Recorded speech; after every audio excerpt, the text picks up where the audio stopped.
बच्चों, आज सूरदास पद का पहला पद की व्याख्या मैं करने जा रहा हूँ, जिसे आप ध्यान पूर्वक सुनेंगे। उद्धव तुम हो अत बड़भागी, अपरस रहत स्नेह तगाते, नाहिन मन अनुरागी। पुरैन पात रहस जल भीतर, तारस देह न दागी। ज्यों जल माँ तेल की गागरी, बूंद न ताको लागी। प्रीति नदी में पाँव न बोरियो, दृष्टि न रूप परागी। सूरदास अबला हम भोरी, गुर चाटि ज्यों पागी। प्रस्तुत पद कृष्ण काव्यधारा के सर्वोच्च कवि सूरदास द्वारा रचित सूरसागर में उद्धव संदेश खंड के भ्रमर गीत नामक उपखंड से अवतरित है। इस पद में गोपियों ने उद्धव की प्रेम संबंधी उदासीनता पर व्यंग करते हुए उसे भाग्यशाली बताया है। उन्होंने सगुण प्रेम पंथ की गंभीरता पर प्रकट करते हुए अपनी दृढ़ता प्रदर्शित की, जिसकी व्याख्या आप सुनेंगे। उद्धव तुम हो अत बड़भागी। गोपियां उद्धव को संबोधित करते हुए कहती हैं कि हे उद्धव, तुम वास्तव में बहुत भाग्यशाली हो। अपरस रहत स्नेह तगाते, नाहिन मन अनुरागी। यहाँ पर बड़भागी का मतलब भाग्यशाली, और अपरस असाक्त, जिसका कोई प्रभाव न पड़े। अपरस रहत स्नेह तगाते, नाहिन मन अनुरागी। उन्होंने बताया कि तुम वास्तव में बहुत भाग्यशाली हो, जो प्रेम के बंधन से दूर रहे हो। तुम्हारा मन किसी के प्रेम में अनुरक्त नहीं है। किसी के प्रति तुम्हारे मन में प्रेम भावना भी जागृत नहीं होती। उन्होंने फिर आगे दूसरा लाइन देखिए। पुरैन पात रहस जल भीतर, तारस देह न दागी। पुरैन पात रहस जल भीतर, तारस देह न दागी।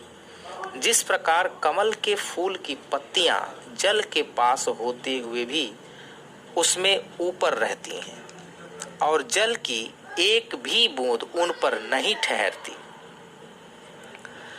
ज्यों जल माँ तेल की गागर, बूंद न ताको लागी।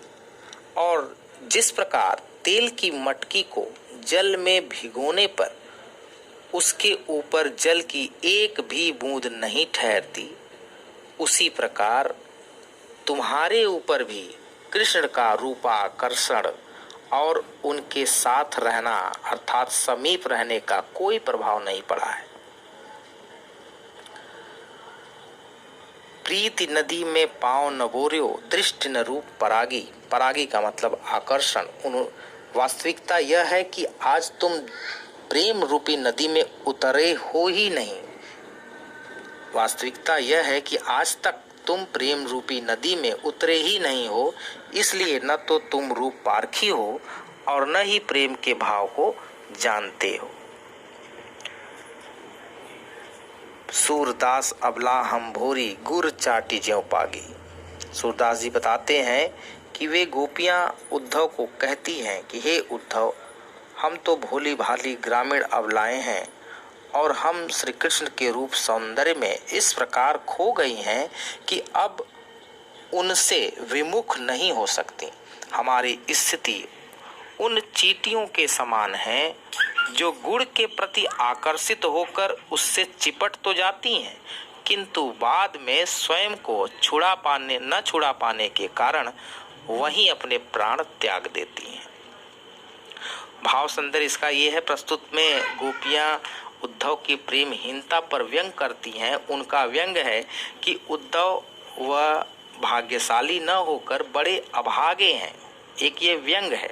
उनका व्यंग यह है कि उद्धव भाग्यशाली न होकर बड़े अभागे हैं, जो कृष्ण रूपी प्रेम और सौंदर्य के सागर के तट पर रहते हुए भी उनमें थोड़ा भी आकर्षण और बंधन से वो हीन है। तो इस प्रकार ये जो पहला इसका जो शिल्प सौंदर्य है, इसको सुन लीजिए। जैसे चीटी ज्यों पागी आदि में उत्प्रेक्षा अलंकार है, पुरैन पात में अनुप्रास अलंकार है, गीता एवं संगीतात्मक का सुंदर निर्वाह है, शब्द चयन का उचित एवं भाव विव्यक्ति का सार्थक प्रयोग है। इसमें संपूर्ण पद में उपमा और दृष्टांत अलंकार है, प्रीति नदी में रूपक अलंकार है। तो बच्चों यहाँ पहला पद आपका समाप्त होता है।